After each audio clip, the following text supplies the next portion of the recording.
Hello and welcome to Soapbox Speakers, or as I like to call it, every time you cough, you kill sperm. Oh, fuck you, man. Oh, man. So, I'm ill. I'm ill at the moment. I've got a bit of a cough, so I'm going to be coughing all the way through this podcast, and I thought I'd record it anyway, because I know you all love it. Which means... And now I'm going to be killing sperm every time I cough. Yeah. Is that true? Yes.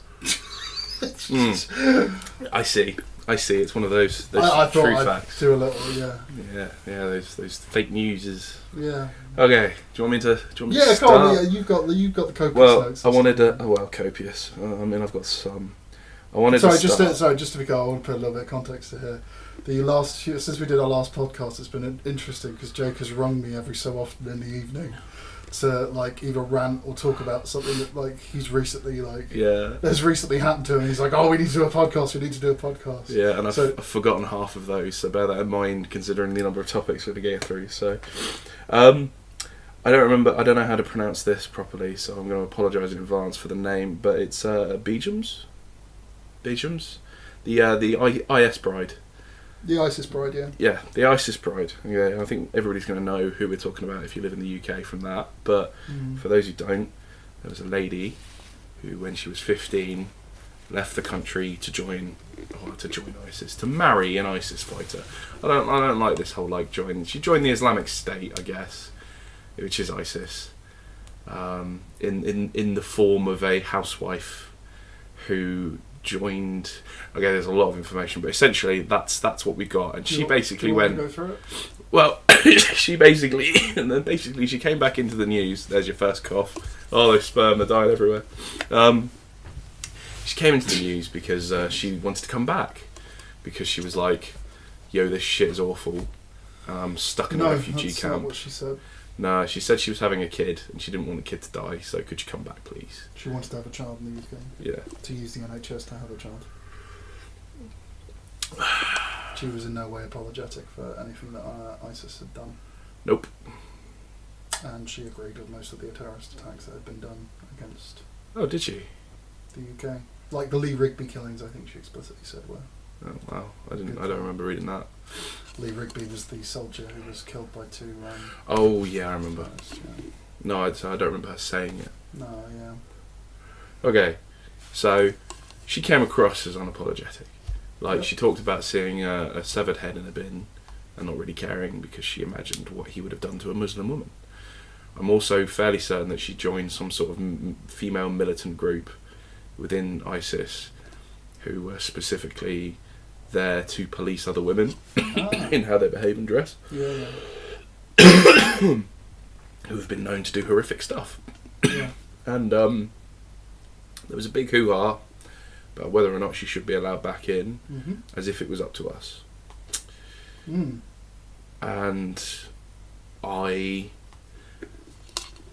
What's your hot take, Jake? Well, I struggle with it. Give us your hot take. My initial reaction was, fuck it, let her back. Why not? Give her due process. Yep. Police can grill her, psychologists can grill her, put her through whatever programs what she needs to go through, put her in prison if she deserves that. Let her have a child here. Oh no, the horror, she wants to have a child on the NHS, that's going to overburden us. The shock, that's what's killing the NHS. ISIS brides coming back to have kids, not the Tories. And that is still my opinion. She came across as very unapologetic and she said she didn't regret leaving.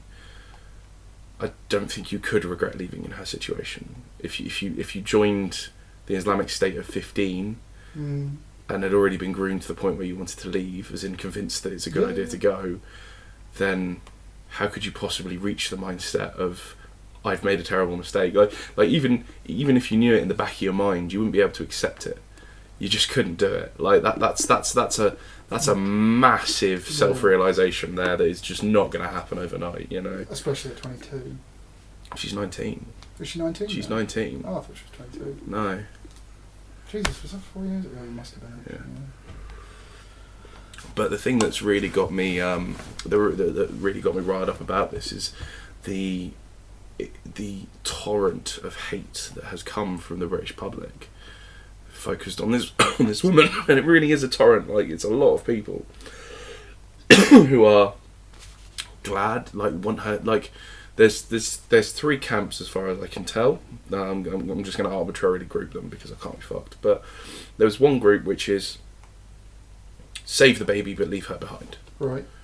There is the second group which is leave her and her baby, we don't want either. And there's the third group which is they should both be killed. Oh, man. Now, That's funny, 'cause I'm none of those. Which one are you? Anyone that went over to join ISIS should be brought back. Yes. That's I was talking about their torrent of hate that spilled out. Right, No, no rationalisation here, Matt. No, Christ. Yeah, we're talking about the over their running egg at breakfast, torrent, reactionary shite. Yeah, we're talking people who have never really left their town and don't really understand. I don't think it's a case of that. I think it's just like it smacks of British patriotism. Does it? I just think it smacks of stupidity. Oh, what do you mean? So, okay, I'll give you some of the arguments that I've heard. Right. And then I'm going to destroy the whole thing from start to finish. That's fine. I want you to. There is so much of this that pisses me off. So the first discussion I had about it, the argument was she's committed treason. She shouldn't be allowed back. Okay.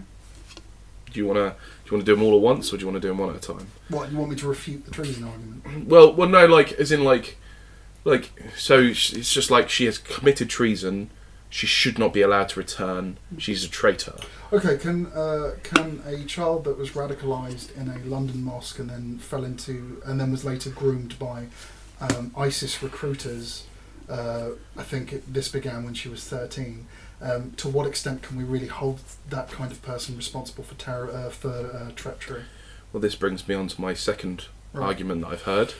She knew what she was doing. Okay. Because fucking Claire and Andy, who live in the middle of fucking Essex, it's not actually these people, I'm just kind of making it up, clearly have enough of a psychological understanding to be able to determine whether or not she knew what she was doing when she was 15, based off of the article she read in the fucking Daily News. Yeah, just like all of Harvey Weinstein's victims and David Bowie's victims and... oh yeah, and even fucking, what's his name? Michael Jackson. Not Michael Jackson, but that's another topic. Yeah. What's his face? The disc jockey guy who, when he died, came to light. Jimmy Savile. Yeah. Oh, yeah. All of those victims. They had a choice. They knew what they were getting into. I don't believe that. Let's just be clear. But like. What other arguments? Oh, the Rotherham grooming gang victims. They knew what they were getting into. They were having sex in exchange for alcohol, attention, and drugs. Like, they knew what they were doing. Yeah. No. Fuck off. Yeah. She was 15. Interesting thing I heard. I haven't had the time to look up to see if it's true. I doubt it is, but somebody went, No, I know this. My husband showed me the proof that her family are in with the people who killed that guy. They were on a march with him, so her whole family's in on it. The whole family is ISIS supporters. Like, and I'm just like, so we shouldn't let her back then? Is it because her family is ISIS supporters? Also, I mean, there's another argument I want to make here because I'm fucking sick and tired of the average layman trying to like argue something as if they know the fucking toss about anything regarding this. Yeah. What's the other one you were going to do? Was like a photo of somebody on a march with someone else is not proof of fucking collaboration or in any way knowing each other. It's a fucking public march. Go over yourself. Let's say that it is. So what?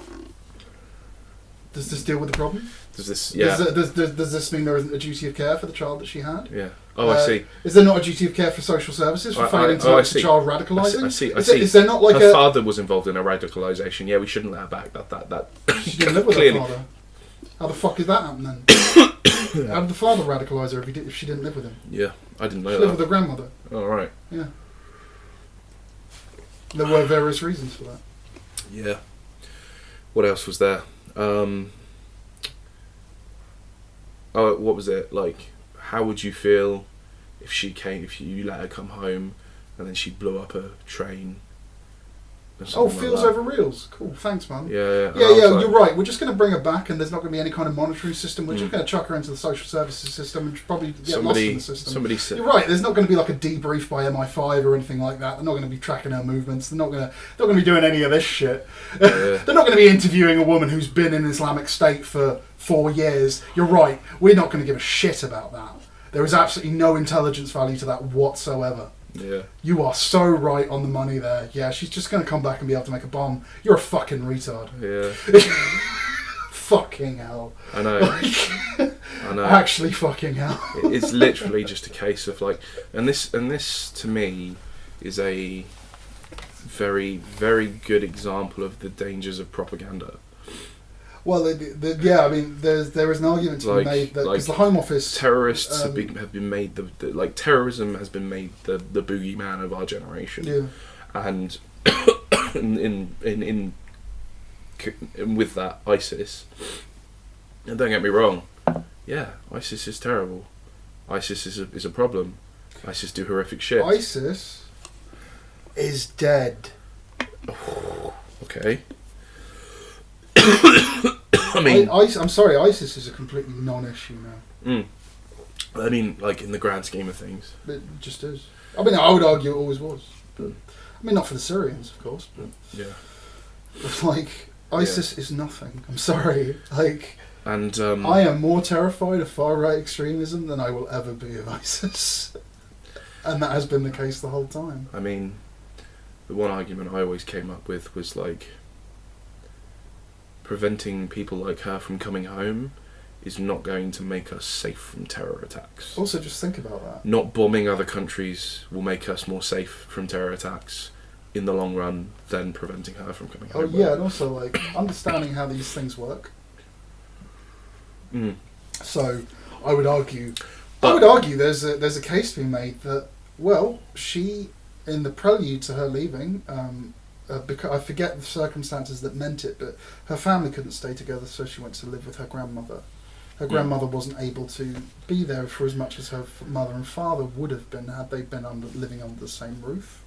So there's this inability to monitor the radicalisation of a young, impressionable teenage girl. Yeah.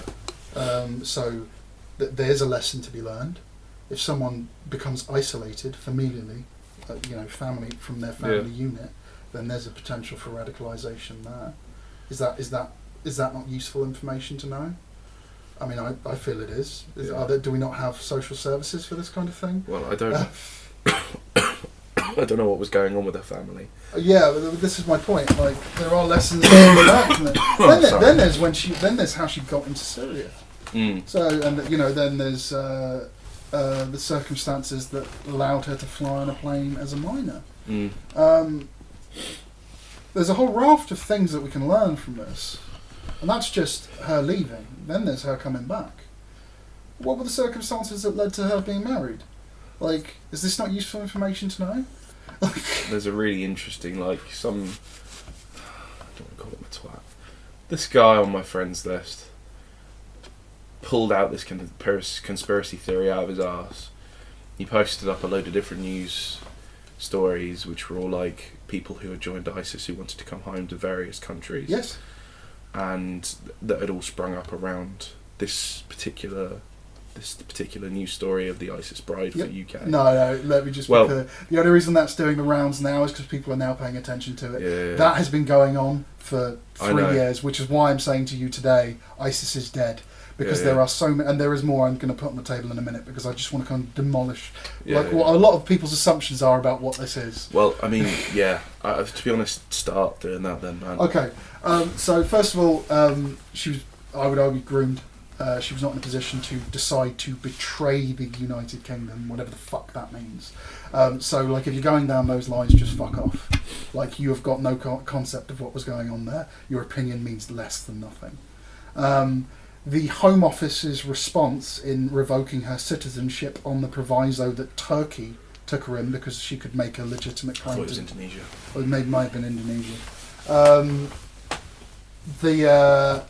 I am of the opinion that the reason the Home Office did that, specifically Sajid Javid, who's the Tory Home Office Secretary, I think, did that was to sway public opinion. Yeah. So we have a British citizen whose citizenship has been revoked because the mob wants it. Now, I do not want to live or exist in a community where that goes on. Mob justice is not justice at all. Yeah, mob justice isn't justice. So, mob justice is the thing that we don't have to deal with by having the broken system that we currently have, which is nonetheless better than that. Yeah, this is why the victims of crime do not get to decide the punishment of the perpetrator, because they are the most biased. Yeah. Okay, so. Again, all of this, and our justice system has been designed that way. You don't like it, then fine. Discuss the morality and ethics of that. But I very much doubt you have the capacity to do that because you're making this fucking argument. I'm more than open to hearing the argument and campaign for this, but I very much doubt anyone who is arguing this is in a position to do that. No offence, but I am actually going to go fucking a snob elitist on this one. Fuck you. Your opinion means less than nothing. Sorry, I'm just pissed off on this one. People just have no grasp of the system that they live in what they seem to just be so willing to throw on the fucking bus. Yeah. If you don't realise the issue of a trial of a kangaroo court where you're tried by the public opinion, fuck off. If you don't see what the problem is with that, you've got no business being platformed anywhere. Your views and opinions mean nothing. As for ISIS, would it interest you to know that about 60% of ISIS that was in Syria and where the territories that it managed to lay claim were not based on local populace that had converted? It was people who had, mainly from Western countries, defected over and joined ISIS. Right, so that tells you that the main fighting force that makes up ISIS are defectors, are people that have joined it. So, what's a really good way of destroying ISIS? Bringing everyone that wants to come back.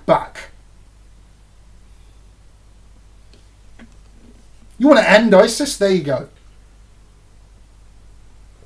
He's actually staring really angrily into my eyes. It's like staring into the pits of rage that exist in again, and newspapers aren't going to fucking talk about this. They're not going to talk about the structure of ISIS. No, because they're going to only look at it in ideological terms. Well, no, because we don't want to have to accept the fact that ISIS is majority us. ISIS is a cultural zeitgeist within a very extremist branch of some followers of Islam. That is all it is. It's not representative of Islam. It's not none of this. It literally is a radicalised extremist group that are using it as a benchmark, and their propaganda worked for a time. Now it's failing because the caliphate paradise that they claimed that their propaganda videos claimed they were creating turned out to be fucking horseshit. And as soon as Western Muslims got out there Western Muslims who bought the propaganda got out there, they realised what a fucking shit show it was and wanted to come back. So yes, bring them all back. Anyone who wants to come back, let them back. It's really not difficult. Mm-hmm. It's an interesting argument because it's not even from a moral standpoint. No. It's just if you from a strategic standpoint, you want to destroy ISIS. There you go. Welcome all back with open arms. I'm not saying don't monitor them. I'm not saying don't track their movements for a time. I'm not saying don't put them in jail if they've committed crimes. Yeah. I'm not saying not no to any of that. If they are asking to come back, let them back. It's one less fighter. Mm. Let the thing collapse. I can guarantee you, if half the 60% leave, ISIS will just collapse. And also, just to be clear, ISIS has already collapsed. Yeah. They have no strong. That's what she was saying. There was a single siege. Yeah. Yeah. And as for this girl, if I was 15 and had for a number of years been radicalised in an extremist group, then gone over to a country that was not my own, and indoctrinated into that ideology, married off as soon as I turned 16, had two It wasn't as soon as she turned 16. She was married off 3 weeks within arriving. Oh, okay, right. She was still 15 when she got pregnant. When she had 2 kids by the time she left. Right. One was 4 months and one was, I can't remember now. Right. So if I'd been they both died. Yeah. If I'd been raised in that environment, I'm pretty sure I wouldn't be remorseful for what the organisation that I claim to support had done. Yeah. You think you would? You think fuck off. Like you've got to go. Also, another clarification I just want to make. There's a world of difference mate, between sympathising with someone and empathising with someone. And this is another thing I want to get at regarding Jeremy Corbyn. He is not a terrorist sympathiser. He is a terrorist empathiser. There is a world of difference. A sympathiser agrees with the cause. An empathiser understands what led the person to that conclusion. They nonetheless feel they're wrong, but they understand why. And through understanding why, they're better able to deal with it. It's almost like understanding your enemies is a very important part of overcoming them. Yeah. I wonder who wrote about that. Was it Sun Tzu? Possibly. Yeah. You know, that guy that, like, literally every person in the world who thinks that they're hot shit has read his book and thinks that makes them hot shit as well. Yeah. You know, like... Anyway, another point. Another argument. I've ranted long enough on this one. I'm fucking fuming on this one. Me too. Just to be clear, I would be this angry as well, but like I'm genuinely just like, I can't with my cough. If I get angry, I'm going to cough too much. Another argument, which I've heard, which is after her second interview, where she said that the British people should have compassion for her and she wants to come back, but she didn't sound apologetic. Again, similar vein, right? No regrets, no apologies. The argument I heard there was, she's not even begging to come back. She's not even remorseful. Why the fuck should we let her in? Have you never heard of Stockholm Syndrome? To which my response is, what kind of fucking individual are you when you want a fucking 19-year-old girl who's lost 2 kids to beg and weep for you? What sadistic fucking cunt are you? Yeah. Fuck off. Go back to your fucking life, with your safe life with your kids and your 9-to-5 job and your complete lack of understanding of what people might have to go through, which isn't me saying I do understand. No, I have no concept of what she has gone through, but I do understand that she's gone through something that she might need help with, not just ridicule. Oh, by the way, she's fled the refugee camp that she's in now because ISIS put a price on her head. Yep. So I hope everyone's happy. Now a 19-year-old girl expectant with had the child, brand new born child, is on the run, fearing for her life, being chased and attacked by the radicals that you say she's working with and wants to come back home to help. While you sit at your breakfast table sneering at the headline. With fucking yolk in your beard, yucking it up like a prick. Yeah. Fuck off. What is this, fucking Victorian England? Well, yes. Like, fuck the savages. They got what they deserved. Well, pretty much, yeah. I wonder if this would be the same impact if she was white. That's what I really want to know. What if she was white? I'm trying to think if there's a comparable. I have some vague memory of something. Anyway, I think we might have talked enough on that. Yeah. Alright. I wanted to get that out of the way first because I wanted to start linking everybody to this fucking video every time it comes up, just being like, look, I really don't have the time, but I've now discussed it. It's here. It's the first one. Listen to that shit. Yeah. Get angry at the video, not at me. Yeah. You know, because I'm not going to change your mind, so fuck off. Okay, that was the first one. Right. Oh, this one's good. Go on. You're going to love this one. Have you heard of Zoe Perez? She the American congresswoman? No. Okay, then no. No, she is someone who films, who essentially, like, it's in America, and what she does, and apparently this is quite a big phenomenon. Not big, but like, it's a thing on Antifa YouTube. rallies and filming. No, right. She films policemen and official buildings as part of, because you're allowed to do that under law. Yep. And she does it to push it and see how far it will go and see what reactions she'll get from it. Now, she was out filming one day. She wasn't doing that. She was just filming nice buildings that she liked the look of. She started filming this building, and the security guard with a gun told her to back the fuck off and go away while you're filming. And so it now turns into what she does quite often.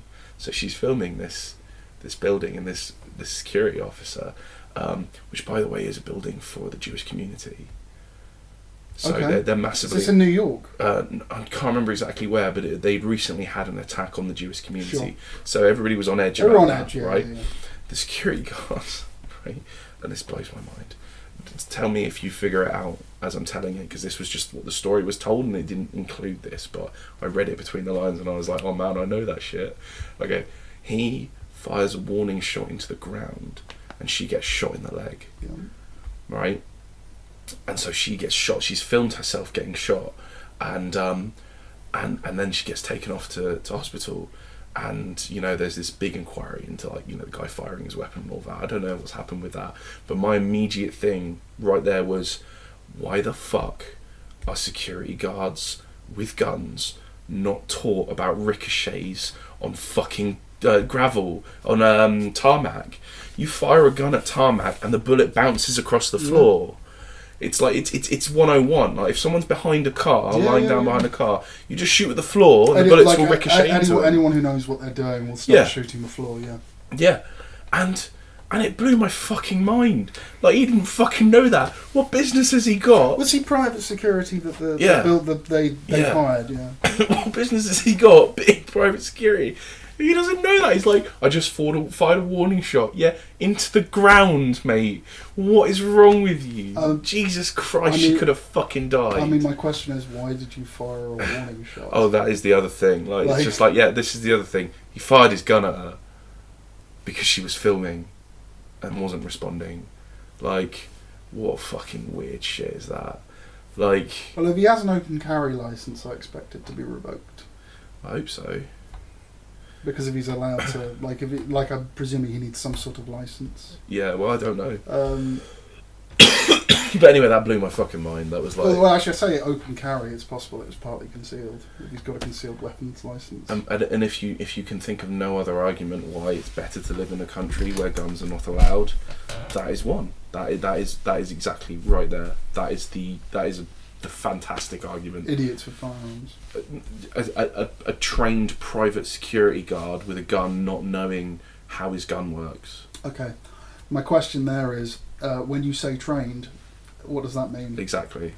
That is exactly so, for example, you can become a bounty hunter quite easily in America. And it is very poorly regulated. Right. There's very little training that you actually have to pass. Hence Dog the Bounty Hunter. Yeah. And there's loads of other people that have done it. And there were loads of spin-off shows when Dog the Bounty Hunter became huge. And there were cases of so the law is really kind of unclear. So there was a case where two bounty hunters broke into a property thinking that the suspect was there, the person that they were hunting, but it was someone else's private property. And they went in with tasers and mace. Jesus. Yeah. There was another incident where a guy was trying to get onto a property. The dog attacked him, and he shot the dog. And it wasn't the right property. The poor dog. Yeah. What are we saying here? That we don't need any trade for this. You don't need any clearance. You don't need to contact local sheriffs or anything like that. You can just go and do this. Or what? We're talking amateur hour horse shit here, where it's almost just like you pay for a license, where you get a card that basically says I'm a bounty hunter, which is your essential license to be this douchebag. Yeah. So I'm wondering if it's the same with the security guy. In the UK, I know it's different. A lot of security guards get a hell of a lot of training. Even if they don't use firearms. And they don't use firearms. No security guard in the UK has a gun. Literally none of them. Private security might. Very, very, very doubtful. Yeah, you'd have... But that's always, almost exclusively ex-military, ex-police... no, there's no way. I'm not talking standing on a building security though. They'd never ever have guns.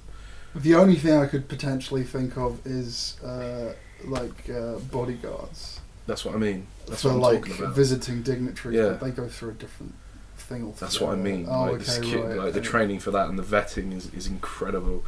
To carry a gun in the UK. You're either doing it illegally or you are trained to the point where every bullet is accounted for, and which is incidentally how our armed police are trained. Yeah, they have to account for every round that they fire, and they have to justify every round that they fire. The same is not true of Americans. Sorry, period. There you go. There's the difference. Yeah. Well, are you good to continue with more topics, or you got one you want to talk about? So hang on. Why did you bring her up? Just because it blew my mind. The interesting thing there is, do you have a query? And also, she got shot filming a building. Yeah, no. What I was going to say was I wonder if she could have been done under the Terrorism Act, because the Patriot Act, because she was technically gathering information that would have been of use to a terrorist. because there was this whole thing of like people. Only if she was going to use it for that. No, that's not the point. Hmm. Like a lot of security firms get touchy about you filming buildings, especially government buildings. It wasn't a government building. You opened by saying she was filming government buildings. No, she was filming buildings she thought looked nice. No, in this incident. No, I didn't. Oh, okay. Never mind. It was a. I'm looking it up now because I'm just like. So is the investigation ongoing? I have no idea. Mm. No, it was. I remember the building basically just being a religious building. Yeah, like a synagogue. It was a synagogue. Yeah. Los Angeles synagogue. Okay. Jesus Christ. Yeah. I wonder why. Oh yeah. And also he drew his weapon and stood there for about 4 minutes doing nothing before shooting. As well. Was he verbalising to her? Was he saying anything, or did he just suddenly do a warning shot 4 minutes later? This shows the guard standing behind the gate with his weapon drawn for about 4 minutes before he tells Perez to get away and fires his gun. Okay, but for that 4 minutes, is he just silent with his gun drawn? Yep. Holy fucking shit. So he had 4 minutes of, like, mulling this over. Yeah. Of, like, is this a good idea? Fucking hell.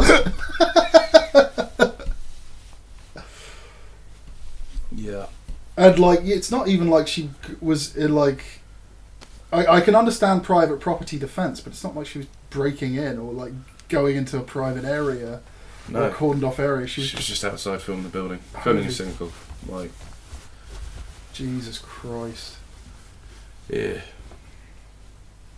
Anyway, no, I've got nothing more to say on that, but fuck me. Yeah, right. Fucking hell. It doesn't surprise me. I would also point out, like, we are looking at, like, worst case scenarios. This is what happens when idiots have firearms, But not being funny, if everybody has a firearm, the worst case scenario happens on a regular basis. Yeah, there was a quote I heard recently, which was by this massive Fifth Amendment guy. Is it Fifth Amendment or Second Amendment? Can't remember. I think it's Second Amendment. No, because you plead the Fifth. Yeah, is that to do with amendments, or is that to do with your Fifth. Bill of Rights? Maybe, I don't know. I think that's referring to your Bill of Rights. Americans, man, they're crazy. But what the phrase is this: an armed society is a polite society. Like, okay. Yeah. So your solution here is more guns. I mean, I guess. Depends how you look at it. Like, everyone is real polite right up until they shoot someone. Yeah. And that's the... If that is the line that you are drawing in the sand, Yeah, and as we be all know, polite or shoot me, and as then we I'd know- rather not. yeah, I'd rather not live on that. And as line. we all know, the frontier times were real polite.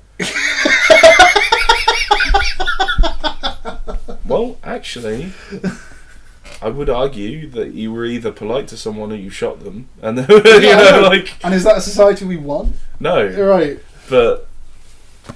Oh man, that's fucking hilarious. Okay. So. Trump. No. Yeah, if you got something else, crack it. Jump. Oh, I just wanted to talk about Trump using national emergency to get his wall built. Yep. What a twat. I mean. Utter ball ache. Yep. Jesus Christ. I don't think we should stay too long on this, because this is just Trump, regular Trump really, which is even more depressing. Is anyone but surprised? no. Is anyone surprised that this happened? I'm really not surprised. Me neither. Why has he not been impeached yet? Well, I mean, because his fucking lawyers now Yeah, Cohen, yeah. Yeah, it's testifying against him, and still he's out there fucking yucking it up. You know, the only thing that makes any sense here is if he has greased all of the right palms to make sure that nobody can touch him.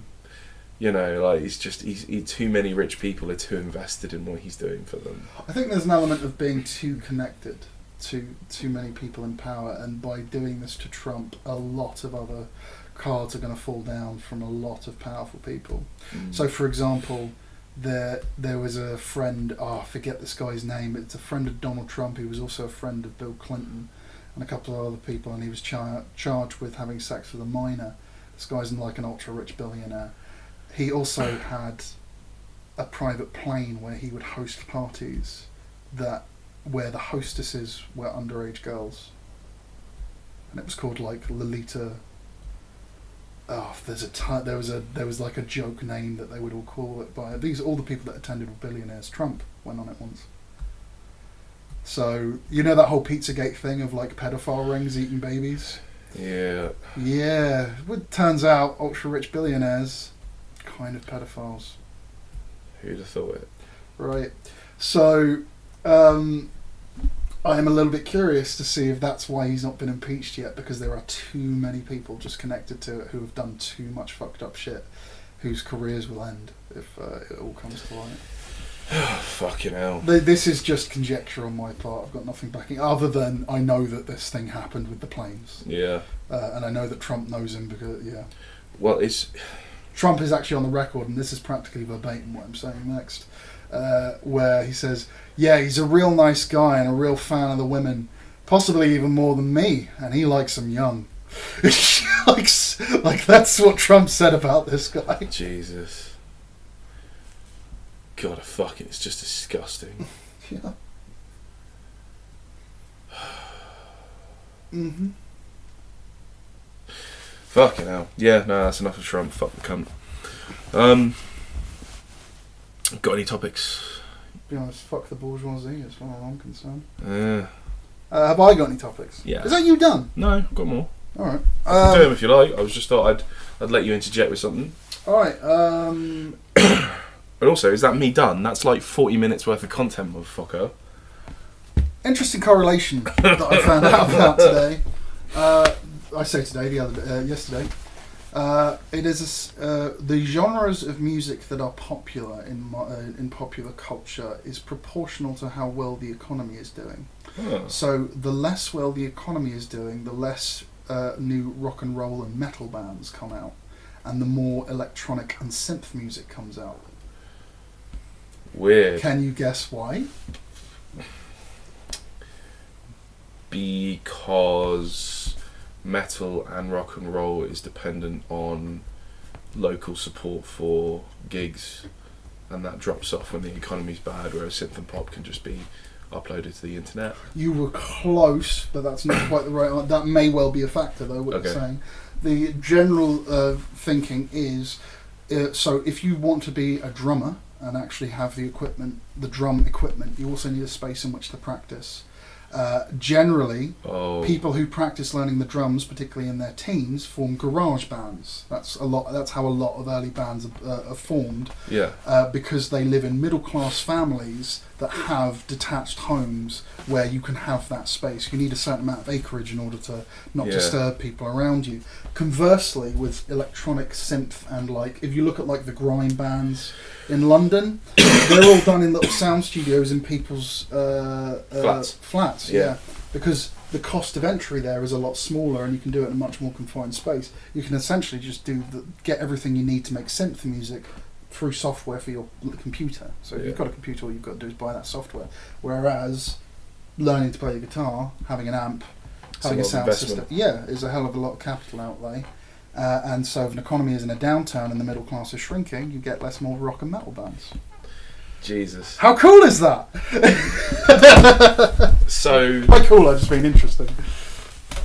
So, it was the economy that killed rock and roll. Yes! Ah. Funny that. Funny. Well, fuck. That's really interesting. I know, right? Oh, man. But yeah, there'll also be, with rock and roll and metal, there tends to be a bigger emphasis on seeing that kind of music live. So you're close. Yeah. Whereas electronica and the mixing of music like that tends to be done wherever, and it's accumulated and used. Online and stuff like that, or in DJs, sort of thing. Yeah. So that classic kind of. So is it any surprise that classic hip hop and the synth music around classic hip hop came from disenfranchised, economically deprived areas. There is, yeah. And is... Because it was viable. Well, and to put it in parentheses, part of black culture, because of the economic deprivation of black people in America. Yeah. Damn. Kind of cool. Sorry, not cool. Cool's the wrong word. But it's interesting. Yeah, yeah. That the music that we were able to produce was related to their economic, and that's what's given birth to this. I feel like there's an awful lot of rock and rollers out there wincing at the thought that their rock and roll is middle class. They're fucking privileged, yeah. No, like middle class is rock and roll, whereas the working class and the poor, it's synth and hip hop. Yeah. I love it. So, sorry guys. So, thank you for putting that. So, rock and roll punks, who's the real punk? Oh, you heard it here first. Punk is middle class. Yeah. Well, no. Let's rephrase that. Yeah. Punk comes from middle class.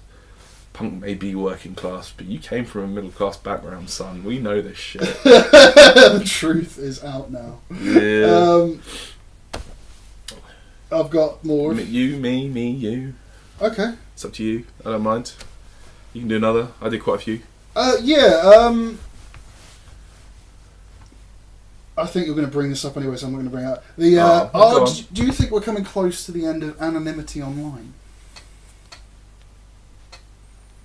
Wait. We hadn't already reached that. It's my question. Let me clarify this, because if you look at the conduct of Google and Tumblr and Facebook and Amazon, there is this process and Patreon and YouTube. Yeah. There is this process now of basically deplatforming or denying service to people who certain they individuals. think don't agree with it or don't Yeah. match their.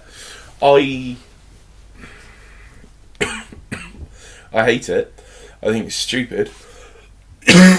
What do you hate, sorry? That they deplatform people like Alex Jones. Alex Jones is a fucking idiot, and Alex Jones should not be allowed to sell his bullshit fucking medicine. But Alex Jones should not be deplatformed just because he's a fucking idiot conspiracy theorist, because he's allowed to do that. And if people want to watch that for whatever reason, that's okay. Yep. And if you're racist, What you about want to make a racist video, that's okay. I personally don't like this argument, and I can make arguments against it. But this is an argument that quite often gets made particularly with regards to Alex Jones. He was a big proponent of the Pizzagate conspiracy. Right. And it directly resulted in someone that watched his show going to one of the pizza restaurants and with an AR-15 and shooting up the place to break up the Libcock pedophile ring. Wow. So, to what extent do you think Alex Jones is responsible for Absolutely that? none. Right. I completely agree Absolutely with you. none. But again, one of the justifications for deplatforming. No, the same way JC is not responsible for Labour members saying anti-Semitic shit. Yeah. Fuck off with that. Yeah. He's not responsible for that. Just because somebody listens to you doesn't automatically make you responsible for their actions. Yeah, I completely agree. You can choose to take that responsibility on. By all means, there can be a level of guilt there, but that's your burden to put on yourself, not for anyone else to say you should. Yeah. No, you can't. That's fucking bullshit. Unless it is a deliberate kind of incitement to violence. Yeah. Yeah. And if it's deliberate, then fair enough. But if it's not, then no, fuck off. I completely agree with you. But which actually segues quite nicely into one of my points. Have you heard about Momo? What? Momo? Rings a bell. What the fuck? Have you not heard of Momo? It might be I'll Google it because I might have got the name wrong. Okay, I'll feel a bit silly if I have. Let me see first. It won't take 2 seconds. Alright. It is Momo. Momo Challenge. So, I'm glad you haven't heard of this. Oh god, yeah, I have heard of this. Go on. Okay, so the Momo Challenge. Is this the WhatsApp thing? Yeah. Yeah. So, over the last week or two... It's a myth, you know. Yes. Yeah. Thanks for ruining the end of this. Sorry. Oh. Well, guys, I guess we're not going to now. I'm gonna do my spiel anyway. Sorry. If everybody can just forget that Matt said that. Okay? Just bear with me here. Okay, so for the last week or two, this thing of the Momo Challenge has been making the rounds on the news, making all of those working class and middle class mums very, very upset and distressed and making them screech. Think about the children out their car windows, as they go by people. No, that's not fair. But like a lot of people are getting very riled up about this idea that there is a series, like nobody actually really kind of clearly explained what it was, because it was bullshit, as Matt said. But like the idea was there was a series of YouTube videos on the children's channel that had footage of Momo, which is quite a weird image. It's like a creepypasta. Yeah, it is, exactly. It's a creepypasta. That's what it originally was. Spliced in, talking to these children to get them to communicate with somebody on WhatsApp, and that person on WhatsApp, who would be Momo, would then give them challenges like put the gas stove on and then light the house, or stab yourself in the throat, kill your parents, all of this sort of stuff. And the white working class of England lost their fucking minds, because somebody was targeting their children, and they're fucking angry and upset. And well, who the fuck's doing this? Well, it turns out nobody was doing it at all. The news media picked up on it. Some unsubstantiated, shitty news media outlets picked up on this vague thing, which might have been like a creepy fat pasta video at best, right? With no official reports of anything going on, reported it as news. Then the police reported it as an actual thing, and so did a private security firm. And because of that, more news outlets reported on it, because they assumed that it was true, because the police had assumed that it was true, and it was this vicious back circle of official people claiming that this thing is true. Now, I'd just like to take a moment here to say, well done, 4chan. You've done it again. Good job. Just brilliant psyops. Brilliant psyops. You did it. Another great one. You did it. Well done. You think they catch on at this point, but they just really don't. But like, there was all sorts of reports, like a kid in India had killed themselves, 20 in Russia, which made me dubious, because why the fuck would Russia ever release those kind of reports to anyone else? Yeah. And it's all just like, at best, what it is a couple of creepypasta videos, and at worst, what is now going to happen is people are actually going to do this. Yeah. Like, people are actually going to create Momo. Also, I would say, if you're a parent and you are stupid enough to basically give your child a YouTube channel that you think is safe for your child to watch and doesn't have anything sinister on it, FYI, some people specifically make YouTube channels that look like kids' YouTube channels that are filled with disturbing things because they're shitlords. For the lols. Yeah. So if you're stupid enough to not pay enough attention to your child to do that, I think I go a little bit further.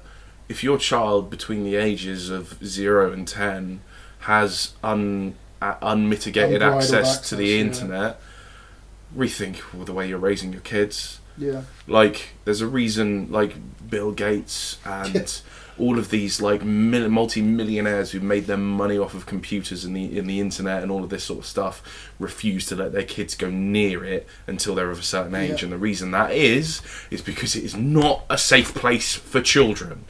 There is no parental access. This is all bullshit. Parental access should be for teenagers, right? There is no parental safety on this. Yeah, but there isn't, like once your kid's 15, 16, 17, and they're kind of more aware of what's real and what isn't, let them crack on. They'll see some horrific shit on the internet. It might scar them a little bit, but that's just the world we live in nowadays. They will get over it. Yeah, they'll see a video, or they'll shoot up a skull. Well, yeah, that was because of no, that was Marilyn Manson's fault, man. Get it right. Right. God, by the way, it was not. That was, it was not Marilyn Manson. Sorry to have to break fucking character, but it was not Marilyn Manson. It was legit, just like a combination of several things that. Easy access to firearms, a lot of mental health issues. Well, I was also going to say a lot of unaddressed bullying in the school. Yeah, a child which social services missed. A culture which encourages the idea of solving your problems with a gun. Yeah. Let's go that far, shall we? Because, it is, after all, a symbol of liberty. You never take my goods! My goods! I've got 1 point left. Go on. MPs leaving their parties. Whoop whoop. Because of anti-Semitism. Because of what are the Tory MPs leaving because of then? Because I hope so. It's the same thing. We're leaving the Tory party because Labour is anti-Semitic. Like, could you imagine if they tried to pull that shit? It'd be beautiful. Okay, so in the UK, 8 MPs, something around that, have left the Labour Party under the pretense that it is anti-Semitic and they're not comfortable with that anymore and they're making a stand. It actually has nothing to do with 7 out of 8 of them losing a vote of confidence with their local Labour constituencies. Nothing to do with that at all. Nothing to do with the looming threat of the loss of their loss of their jobs, or nothing to do with the fact that they're just like the last remnants of a fucking stupid system. By the way, Tom Watson. When I asked you, I was like, "Who's Tom Watson? Is he a good or a bad guy?" He's just gunning for the leadership of Labour. That's what he's doing. Oh, okay. I'm pretty sure that's what he's doing, because he's just every time, like the guy Chris, what was his name? The Labour whip who recently been suspended. I know who you mean. I can't remember his name. Well, anyway, yeah, the Labour whip essentially made a speech where he was like, "We've made too many allowances for these anti-Semitic accusations. Like we've given too much ground on that." When it actually wasn't as big a problem as everybody was saying it wasn't. Yep. That's the problem that we have. We should have stood our ground. Yep. And then Tom Watson led the charge in having him suspended, so I'm pretty sure Tom Watson's just using this anti-Semitic stuff as a platform to make himself viable as a Labour leader. Okay. I mean, I don't disagree with that assessment. So fuck him. Yeah, okay. If he's willing to capitalise on, the chaos in order to further his own agenda, then he isn't somebody that I want in charge of my fucking Labour Party. Boy, JC for life until he fucks up properly. I have a question. Yeah. And I understand you're not comfortable answering it. Oh, right, okay. Do you think that there are lobbyist groups and special interest groups within the UK that are cultivating relationships with key figures in the UK on behalf of Israel? I mean, I thought everybody knew that. Right, okay, so there are. Like, they're doing it everywhere. Right. Like, America... So, why do you think anti-Semitism recently came up as another issue within Labour? Because Labour refuses to draw the line between... Labour refuses to say that criticising Israel is anti-Semitic. Have you heard about a recent UN announcement? Yes, the one that said that Israel is guilty of war crimes through the Gaza. Potentially, Israel potentially has committed war crimes during the Gaza protests, because they targeted health workers and journalists and children. Yep. Potentially, fuck off. Hedging your bets much. Well, you can't like accidentally have hit a child when you're also deliberately targeting people's legs. Yeah. Like, if you're good enough to shoot someone in the leg, you're good enough to miss a child. Like, I'm sorry, like... you can't have one without the other.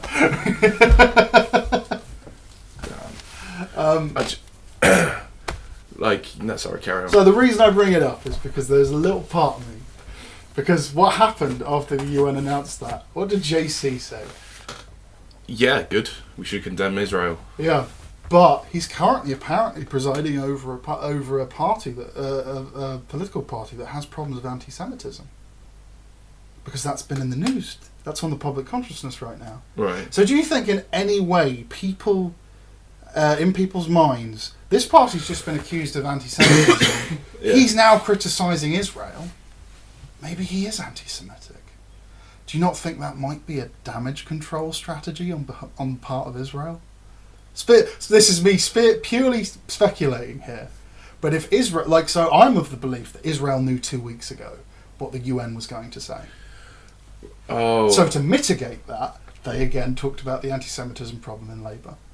Because they knew that. And also, I believe the party member, the former Blairite Labour members that quit, were probably approached by them.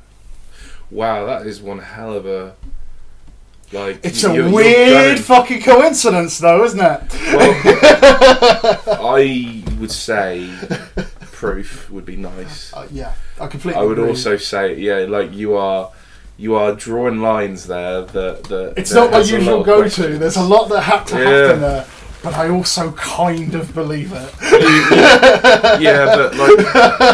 but the problem with that is, just because you want to believe it doesn't necessarily. Oh, mean it's a total feels over reels. Oh yeah, it absolutely is. But I just find it really. I also just find it really ironic. I also find it really ironic that they would try to push a definition of anti-Semitism that explicitly says you can't say Jews control the media when these Jews are trying to control the media.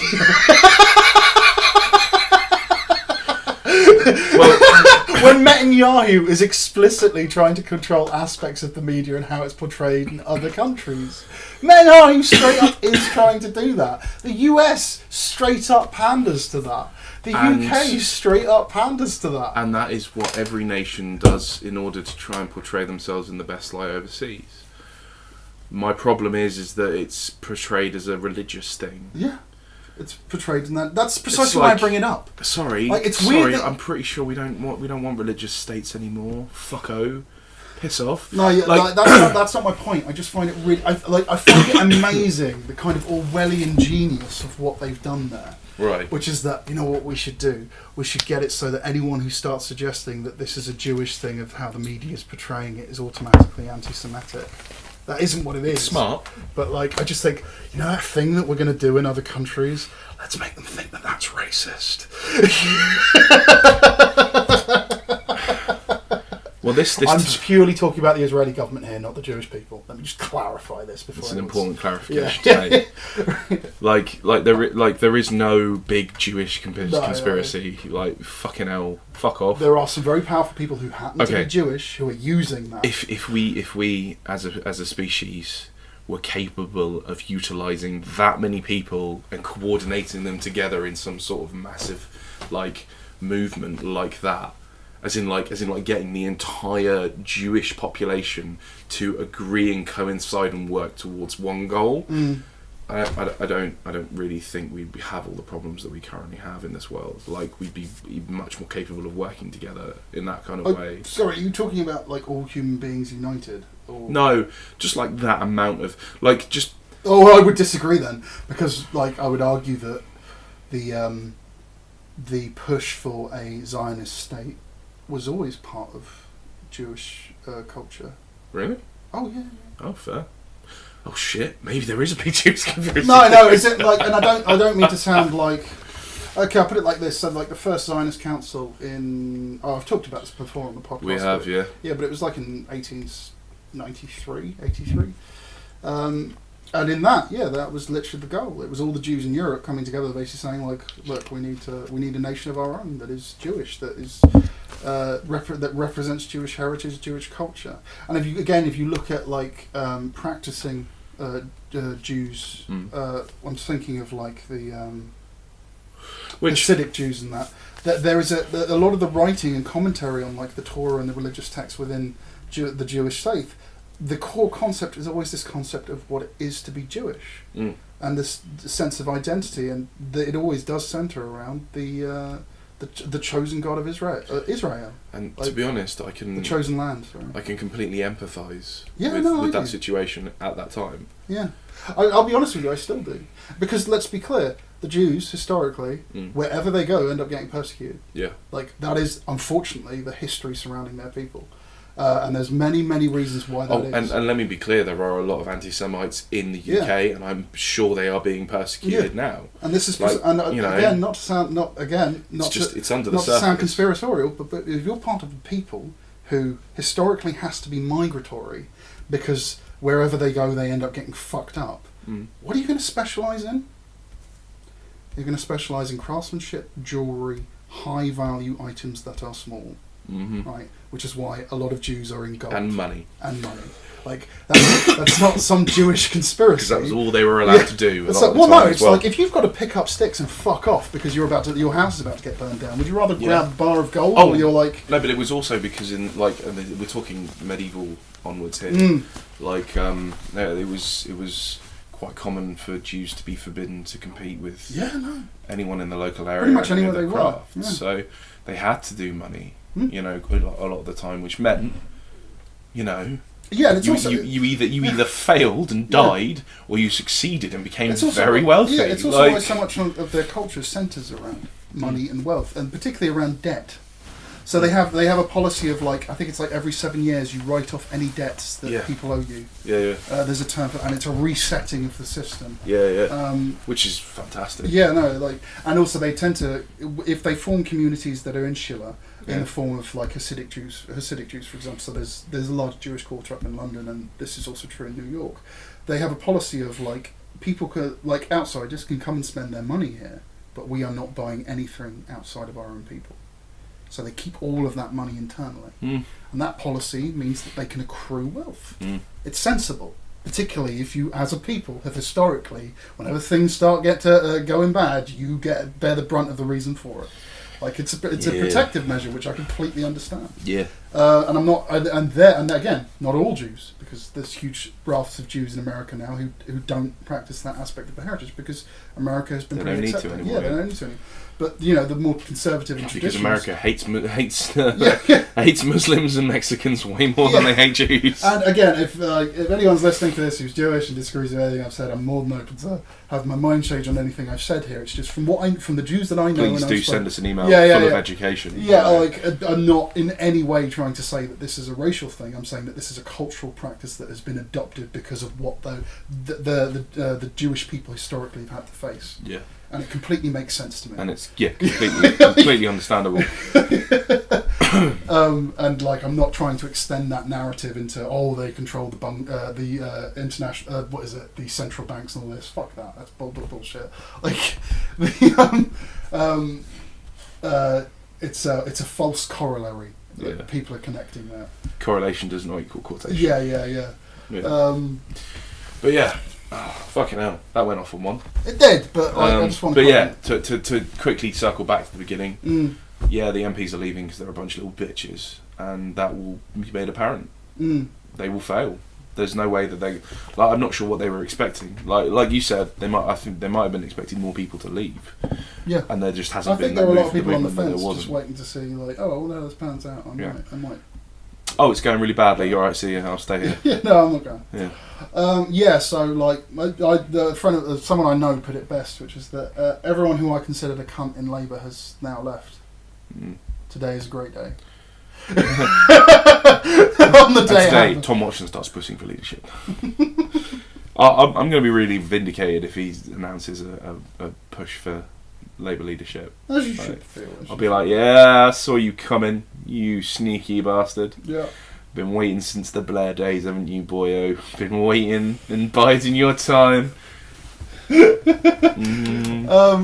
JC also, after the UN announcement, said that it's time for the British government to end its arms deals with Israel. Yep.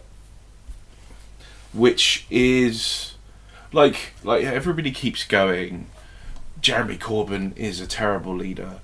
He doesn't know what he's doing. He's a doddering fool, right? And I'm just and what I see consistently from JC, because I actually listen to what he has to say as opposed to what people say about him, is consistently he stands for what he believes in. He does not change his views to suit the political agenda at the time, and he maintains a steady and consistent outlook on what needs to be done. And that fills me with a confidence that I haven't had in a politician my entire life. I haven't been alive that long, to be fair, but I can always rely on JC to take an empathic approach to any problem, and he will do his best to find a legitimate solution to that. And will also do his best to look after the many, not the few. Yeah. And people take the mick out of that statement, but I don't understand why. And I think he will favour the British people over big industry. And as Akala said about JC, this is the first time he's ever been able to vote for a politician that he genuinely believes cares for the people that he works for. Who genuinely seems like a nice person. Who seems like a good person. And every time somebody's like, oh yeah, JC making his jam, and I'm like, what is wrong with you? Like, he can't be a good politician because he makes jam. Is that the best you've got? Fuck off. There's a great article I read, which was just like it was an opinion piece, just like it was a weird essay, like basically imagining what would happen if JC became Prime Minister, and like him being sworn in as Prime Minister. And it's like, I can really just picture Jeremy Corbyn going to see the Queen and bringing some of his jam from his allotment. You know what? And I straight up can as well, and I want that to happen. Do you know what? Do you know what? I bet the Queen would love it. Yeah. I bet the Queen would love it. Wouldn't show it on her face, but that would be like, inside she'd be like, yeah, JC. They'd be having that your mum breakfast. JC. Yeah. Next day, everyone's around the breakfast table. Jeremy Corbyn, the Prime Minister, gave you this jam. It's not only that. It's a little jar with JC's face on. Queen's jam. For Queenie. Maybe not that far. But no, I don't think he'd do that. But. Nah, but yeah, yeah. So if there's anyone listening, you know, of the 40 people that listen to this podcast who are genuinely of the opinion that the Labour Party is no good because of this anti-Semitism stuff, I would suggest looking at a list of all of the claims of anti-Semitism against Labour, looking at them objectively, and deciding for yourself whether or not they equal damning evidence that there is a rampant, you know, anti-Semitic problem within the institution of Labour. Like some Labour members in Facebook groups have said anti-Semitic stuff. Yep. Some Labour members in Momentum have said some anti-Semitic stuff, and horrific stuff. That, you know, they have threatened people's lives and the lives of their wives and stuff like that. But then every party has their own, like, stupid idiots who go off the wall and go too far, and they're not encouraged. Like, there is no, like, yeah, that's also, good, you know? There's also currently a narrative within... what I say next is going to sound as if it's a what about argument. Right. But I do think it's relevant. And the reason I think it's relevant is because it's part of political strategy between parties. Right now, there are accusations being made within the Tory party that they have a problem with Islam. Right. It's not quite made as many waves in the media, but why? That's because you know, we don't care about Islam. So that's because Islam's safe to hate. Yeah, there was recently a Tory MP who, I forget his name, but he was directly asked about this in an interview, and he said these words came out of his mouth. It's like, oh no, the Tory party can't have a problem with Islam. We have Savage Abbott. I have a black friend. Essentially, I mean, if you want to see whether or not the Tory party has a problem with Islam, just look up what fucking Boris Johnson said in regards to Islamic women looking like, what was it, letterboxes. Yeah, like, if that doesn't scream a lack of empathy, I don't know what does. Or a lack of understanding, like as if our choice of clothing reflects on us at all. You know, fuck off. Wear what you like, everyone. You know, like, wear a bikini if you want to. Like, it's everybody else's problem, not yours, if they have an issue with it. Yeah. Pricks. Jesus Christ, I fucking hate it. What other topics you got? It's all fucked. Well, that was actually the last topic I had on my list. Yeah? Like I said, I think I forgot a couple of the ones. Do you mind if I go back to something, because we kind of skirted over? Sorry, man. No. The way the conversation developed, it was absolutely fine, but I realised I didn't really get to say anything that I wanted to say. Crack on. What was it? Regarding, like, the end of anonymity online. So Alex Jones has been deplatformed, and and there is a huge movement for the demonetisation of certain YouTube channels and and online celebrities.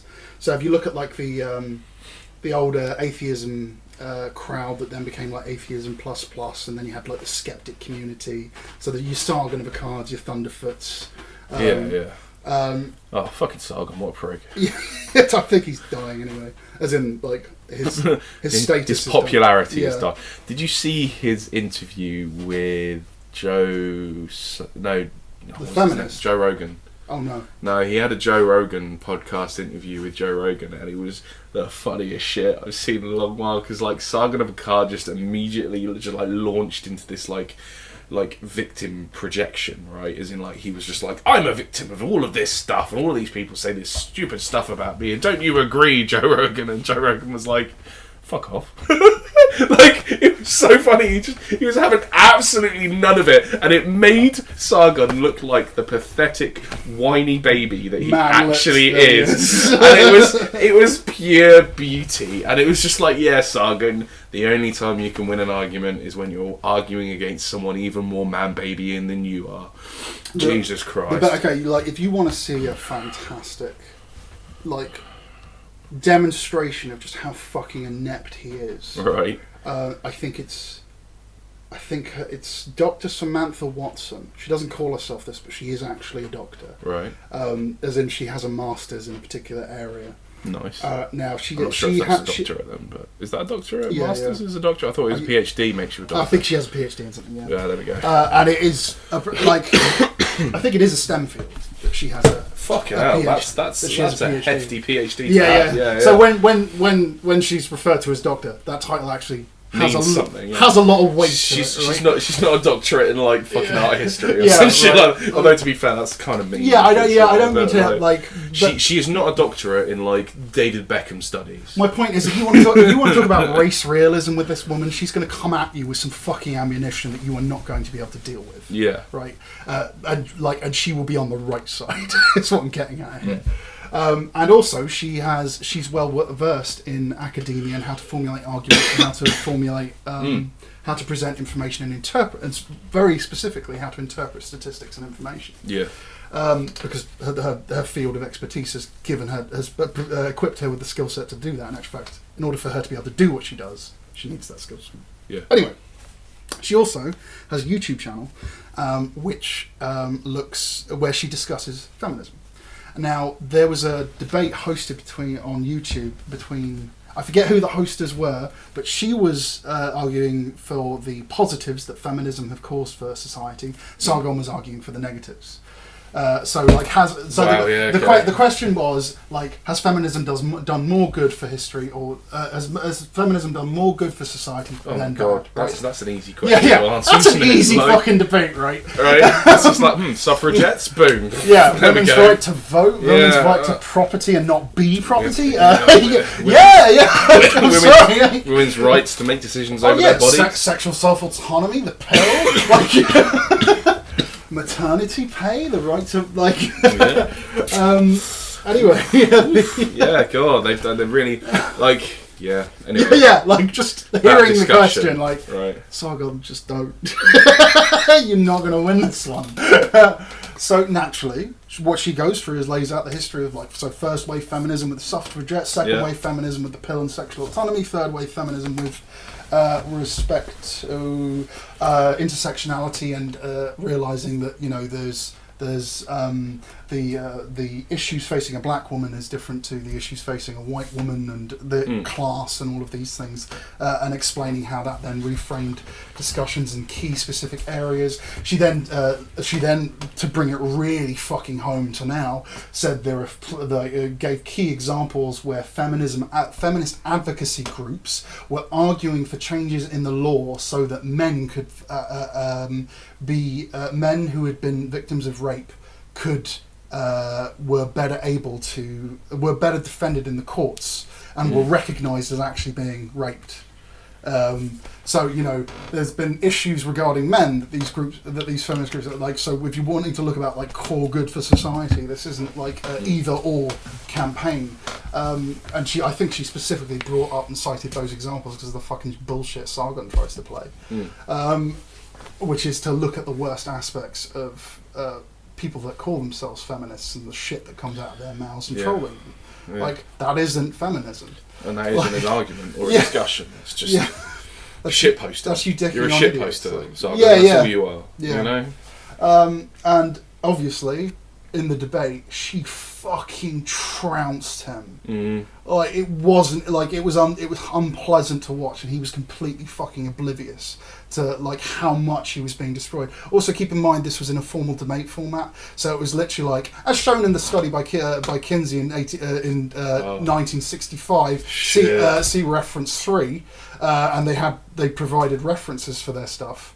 That was the format that they were in. Sargon got fucking rinsed. Jesus. What an idiot. Anyway, I highly recommend subscribing to her channel because she actually has. What was her name again? I think her name is Samantha Watson. Mm. I'll just double check on YouTube. Anyway, back to this kind of anonymity online. If you want to learn a thing, listen to her. Yeah, if you're interested in the topic and you're not looking sure where to go, I've looked at some of her work, some of the stuff she's posted. You won't go far wrong. Mm. She's not going to mislead you, and she's not the trope feminist that you might think. It has a YouTube channel, if that makes sense. Yes. The archetypal. There's no hype or trend setting or like it's subscribing to propaganda. Feminazi. That's not what she is. She straight up looks at what is going on in academic circles on this specific issue, and calls out bad practices, but does it in a way that is like, this isn't what this is, and this is why. Like, you're misrepresenting this. This is incorrect. And so, like, anyway. Cool. I'll certainly check that out. She as well. I'm just gonna double check. Oh boy. Oh. Anyway, well, while you check it. So I was going back to the anonymity on the anonymity on anonymity. Anonymity. Stop it! Make me. I punched him in the butt. You do not own that butt. Do not touch what you cannot afford. You big gay. And if you're wondering, well, how on earth could he have punched him in the butt? What? How are they recording this? He had just got to go on my hands and knees, obviously. I'm riding him like a pony.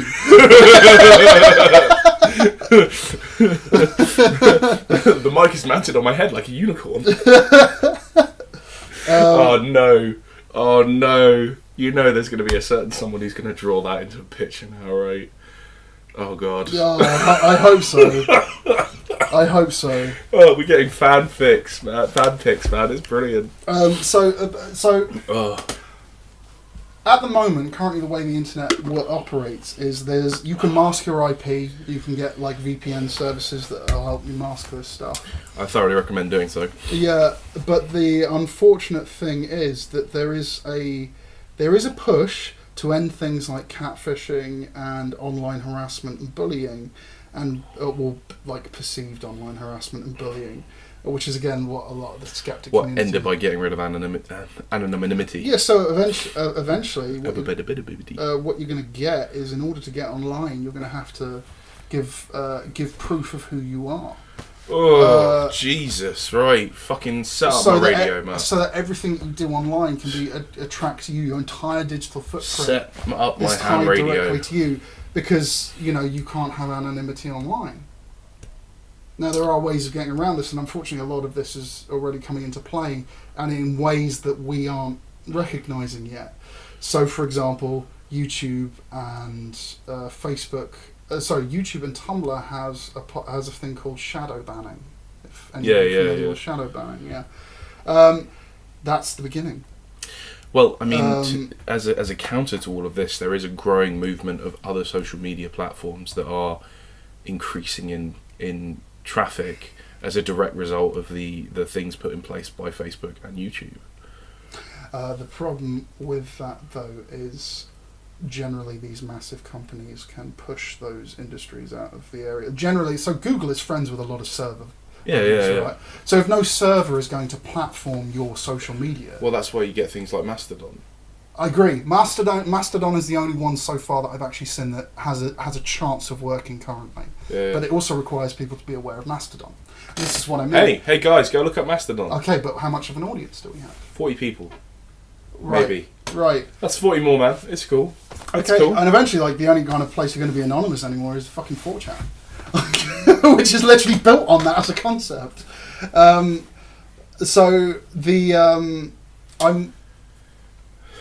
Well, that's going to make 4chan happy when they get flooded with normies. Yeah. And there's a lot... out about 4chan. There's a lot with all of this that I think is... I love it. Problematic. Has the potential for doing some really nasty, fucked up shit, where the majority of people actually wanted it. There was going to because there was this movement for we need to deal with this catfishing, we need to deal with online trolls, we need to stop this. But what you're also doing with that is giving up fundamental freedoms that ultimately... So, for example, like the Arab Spring. The Arab Spring was basically an online revolution. It was pretty much purely done through social media and online. What you're talking about is creating mechanisms that would stifle and prevent things like that from happening. What is Arab Spring? Yeah, the Arab Spring was where there were multiple kind of social revolutions that were driven by social media, where people just kind of collectively came together very rapidly, and there was mass protests in Egypt and I forget where else, but it was termed the Arab Spring. A lot of them, unfortunately, were quashed, but the ability to organise there was a point where like Egypt shut down the internet because that's how much they were terrified of how well people were organising using social media platforms. And if we're talking about what happens when you can't do a status that says there are only two genders, as an example. Yeah. Now that, a lot of us can say, well, that's fucking bullshit. Actually, Matt, I think what a lot of us would say is gender doesn't fucking matter. That's what you'd say. Yeah. Gender doesn't fucking matter, Matt. Doesn't fucking matter. Shut up. But what happens when... No, shut up, Matt. But what happens when you can't say, can we bring back unionisation? Yeah. What happens then? Is that, are we okay with that? Of course we're not, but nobody would care enough. Right. But this is my point. The stuff is creeping in. Oh, it is. Like, you can't say I hate men or women anymore. Yeah. People are getting arrested. And again, like, alright, fair enough. Like, you shouldn't, like, saying that means something wrong. You shouldn't hate a whole gender. Because gender doesn't fucking matter. But, like... I mean, first of all, do we honestly think that they really meant that? No. Right. So, like... Alright, Sandra, your boyfriend split up with you. I understand you're a little bit upset about that right now. But you'll get over it. You'll understand it's not all men that are like that. And there's somebody out there that's perfect for you. And, yeah. Or not. Cats are pretty friendly. That's my backup plan. Ooh. What? Cat ladies. No. I'm having all the cats, man. There ain't going to be enough left for any cat ladies. I'm just going to have hundreds of cats. Just thousands. Just an army of cats. With little and because I'm going to be a blacksmith, I'll make little like paw-shaped cat knives that I attach to all the cats, and they'll go and fight people for me and nick jewellery and shit. This got deep. Yeah, man. Hey, man, you got to have dreams. Oh, speaking of dreams, yeah. Guess who bought a van today? Oh, yeah, boy! Fuck yeah. I bought a van, and I've been looking for a van for a long time, and I found a van, and it's the perfect van. I'm going to do it. It is a very nice one. Very nice van. Yeah, Matt helped me go and get it because Matt's a bra. Matt's a Saint Matt. Saint Matt for the papacy. Bra. Give me your bra. Yeah, so I just had to get that off my chest because I've been sitting here occasionally remembering that I've got a van and getting super excited. I have and then being like, a van now. Got a van! I'm going to put a bed in it and a little camping stove and a little fold down table. I'm going to poop around the fucking country doing cool shit in my little van. And then when I finally have a home, I have a little cat. And I'll sometimes take the cat with me out in the little van. I got the name wrong. And I can do that in a little van, a little cat. It's just going to be great. I've just found the name. Okay. The name is Kirsty Winters. Wow, that was really wrong. Yeah. Poor Kirsty Winters. Misrepresented. Yeah, apologies to you, Dr. Winters. Oh my god, that sounds absolutely filthy. I Sorry, that's just me. That wasn't that's not how I meant that. I was just like, look. I know, but I just excuse me. Full kudos to you, but Dr. like, Winters. not being funny. Apologise for not getting the name right. Not being funny. This is gonna and after getting her name wrong, I'm gonna ruin it even further. But like, if you wanted to be like a professional dominatrix, Dr. Winters is a pretty good fucking name. Oh my god. So there's me trying to like say, look, I'm really fucking sorry. And then there's you, and I'm just like, let me sexualise you. I'm just like yucking it up. Yuck. Oh, you broke it. No, it's just my keys, man. Oh, okay. Wow, that looks really loud on our recording system. I think our laugh might be a little bit louder when we're closer to the mic. I'm sure it will. Anyway, yes, no, I do apologise for sexualising your name. But it is literally the first thing that came to my mind, and I was just like, fuck it, I'm going to say that, because it's funny. Toxic masculinity. Oh, I love it. Be toxic all over my masculinity, Matt. I don't know if we've discussed this but on here yet before, but I think Gillette did it for money. No, we did discuss it, and we agreed that Gillette did it for the money. Not only Gillette, oh my god, there was another company that I saw that was doing it as well. I can't remember It's who kind it of was progressive pound. Yeah, Right? it's coming out. It used to be the pink pound. Like, it used to be like targeting products at gay people. There was a term for it in advertising called the pink pound. Yeah. Which is like, if you can make it so that it can... If you can make it gay, yeah, you can make some money. Now it's, if you can make it progressive, then you can make some money. It's the progressive pound. And to be honest, if we have to live in a world where we have to monetize our progression and revolution in order to make it valid, then I'm not sure I want to live in this world anymore. Well, I would first of all argue that there's an awful lot of issues. I was talking about this earlier. In economic terms, these things are called externalities. So, for example, a massive externality is environmental damage. Yeah. So, you can a factory can make a product very cheaply for everyone, but it also does that at the cost of devastating the local environment.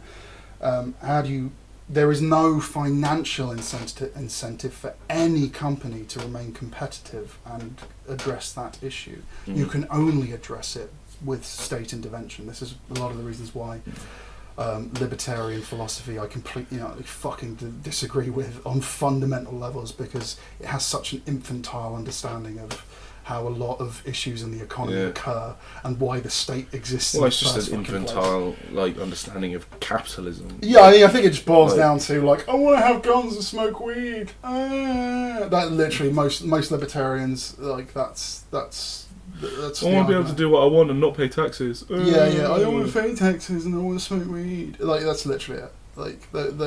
Yeah. We had a road system before we started paying taxes. Yeah, but it was pretty shit. Yeah, and you know how we paid for that? Tollways. Yeah. I'll build the road. I'll just charge everybody to go on it. Yeah, okay. Great. That's a really nice world to live in, isn't it? Pricks. So I'd love to see them try to build a road.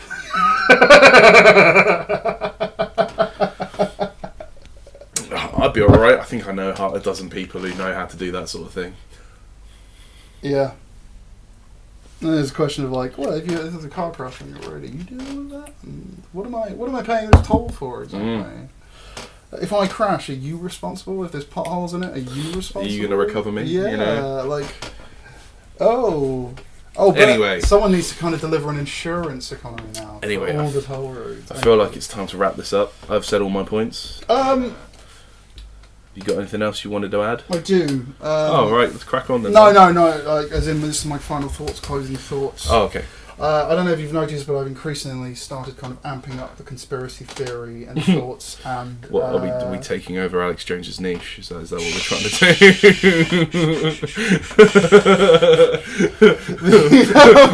do? Buy my Viagra pills. My Viagra pills are the best Viagra pills. Got the best nutraceuticals money can buy. You buy my pills, they make you better. They stop the cancers. Gonna get rid of those chemicals that turn the frog gay.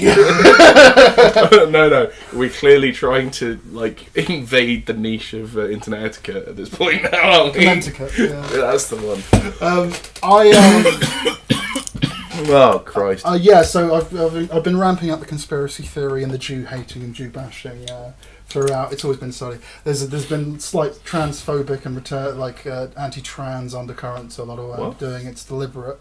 I'm steering it towards this kind of idea that there is going to be a massive cultural shift, and that ultimately we're going to have to look at preserving what I would refer to as our white heritage.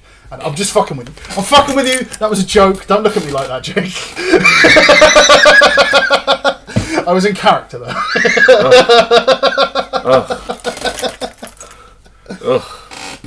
I'm too ill for this shit. No. You can't push this shit on me. Here is the underlying thing for me.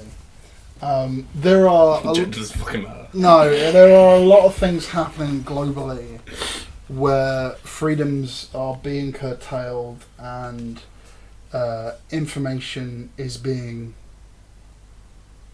I'm not going to say suppressed, but it's being modified and misrepresented in such a way to kind of paint a false narrative. I'm referring to like Noam Chomsky's take on manufacturing consent. If any of you are familiar with that, if not, I highly recommend you go read it.